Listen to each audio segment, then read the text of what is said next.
Bonjour tout le monde, j'espère que vous avez passé de bonnes vacances d'été et que vous avez pris de bonnes résolutions pour cette rentrée scolaire. Et à ce propos, on m'a demandé de traiter l'alimentation du sportif.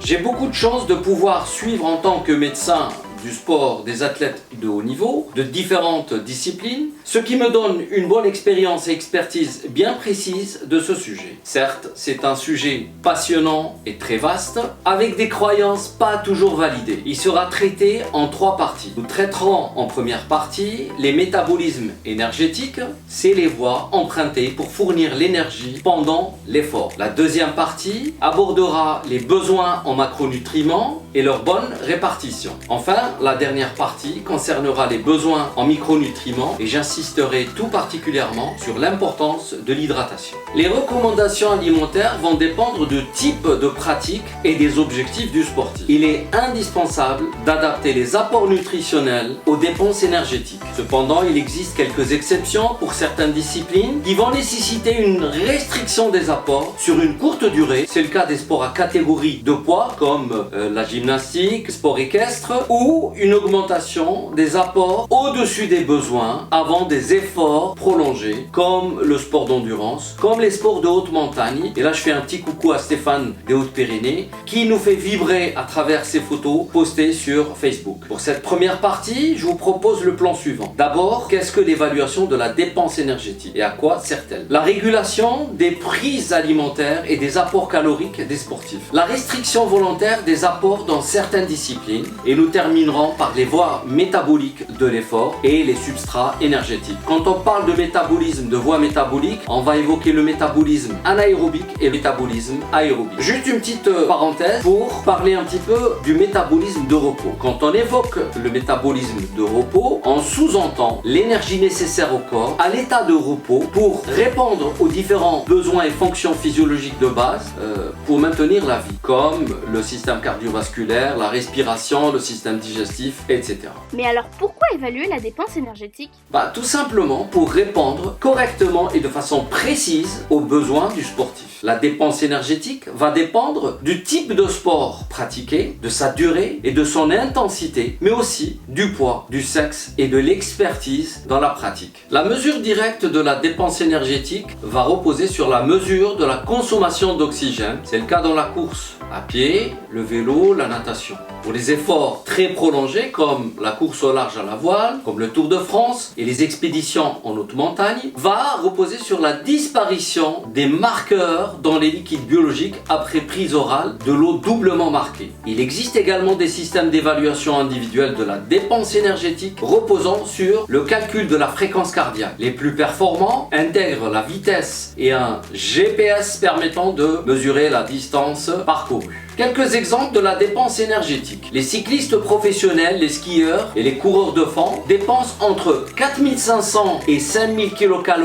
par jour en période d'entraînement. Lors des compétitions, une course à pied de 100 km du style ultra triathlon, la dépense énergétique peut atteindre facilement les 8000 kcal par jour. Le Tour de France, la dépense énergétique est située approximativement entre 6000 et 7000 kcal par jour. La pratique de plus en plus de disciplines telles que l'ultra, le triathlon, les raids aventure, chez des personnes peu préparées et sans encadrement sportif, mérite une surveillance toute particulière de la part des professionnels de santé pour éviter, bien entendu, des accidents qui peuvent être fatals. En dehors des cas extrêmes, un sportif qui pratique en moyenne 3 séances de course à pied par semaine de 10 km à 10 km par heure, la dépense énergétique sera évaluée entre 600 et 800 kcal par séance, selon évidemment le poids, le sexe et le climat, ce qui représente une dépense énergétique entre 1800 et 2400 kcal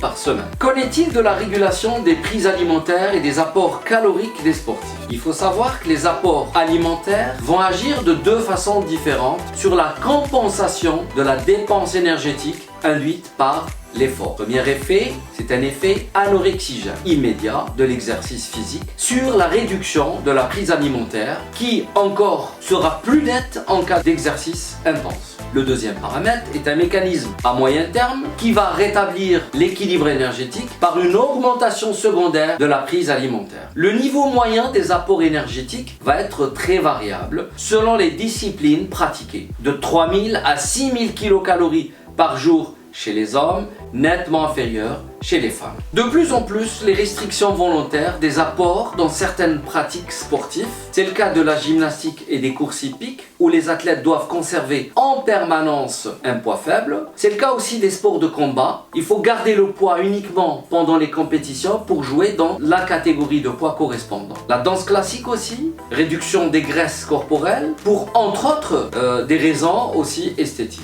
La fatigue est un signe révélateur d'une réduction des apports sur une longue période et peut être à l'origine d'un état de surentraînement. Le nutritionniste doit contrôler l'adéquation entre apport calorique et niveau d'entraînement par tout simplement un questionnaire alimentaire, par la mesure des plis cutanés pour évaluer la masse grasse et enfin la surveillance de la courbe de poids. On va essayer d'aborder les voies métaboliques de l'effort. Alors, avant d'aborder ces voies métaboliques, il faudrait peut-être un petit mot sur les substrats énergétiques. C'est le carburant qui va permettre de répondre aux besoins de l'effort. Alors, ces substrats énergétiques, globalement, ils sont stockés dans le foie, le muscle et les adipocytes. Les substrats énergétiques, je rappelle, c'est les réserves en hydrate de carbone sous forme de glycogène. Je rappelle là aussi que le glycogène est un glucide complexe qui permet de stocker et de fournir l'énergie indispensable à un effort. Ces réserves en hydrate de carbone vont se trouver dans le foie et les muscles. On retrouve aussi, parmi les substrats énergétiques, le glucose dans le sang et enfin les réserves lipidiques stockées dans le tissu adipeux et les muscles.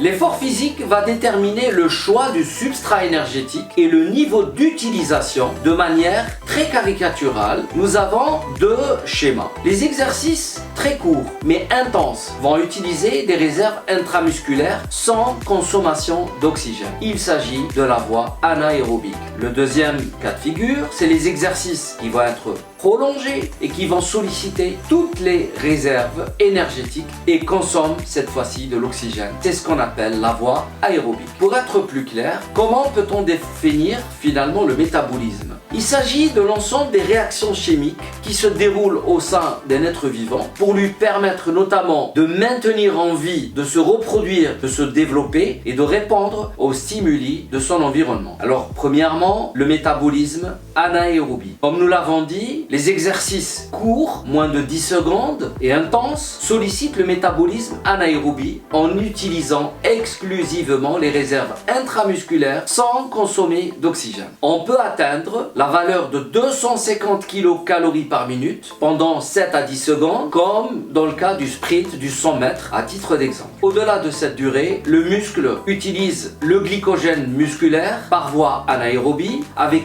production d'acide lactique. Il peut fournir 120 à 130 kilocalories par minute. Cette capacité énergétique est dépendante des réserves musculaires en glycogène qui lui-même dépend du statut nutritionnel. Et qu'en est-il du métabolisme aérobie? La voie aérobie, c'est la voie des exercices plus prolongés. Elle se mesure par la consommation maximale d'oxygène, plus communément connue sous le nom de VO2 max. Elle se situe autour de 45 ml par minute par kilo pour un jeune sportif et dépasse facilement les 80 ml par minute par kilo chez les sportifs confirmés pratiquant de l'endurance. Elle reste dépendante de la quantité d'oxygène qui arrive au muscle, dépendante elle-même du système et du réseau cardiovasculaire. Les glucides et les lipides couvrent la majorité des dépenses de la voie aérobie. La baisse des réserves en glycogène est un facteur limitant la poursuite d'un effort. Les substrats glucidiques sont représentés essentiellement par le glycogène musculaire, le glycogène hépatique, qui sont la seule source de production de glucose circulant. À l'effort, on va noter le passage de quantités importantes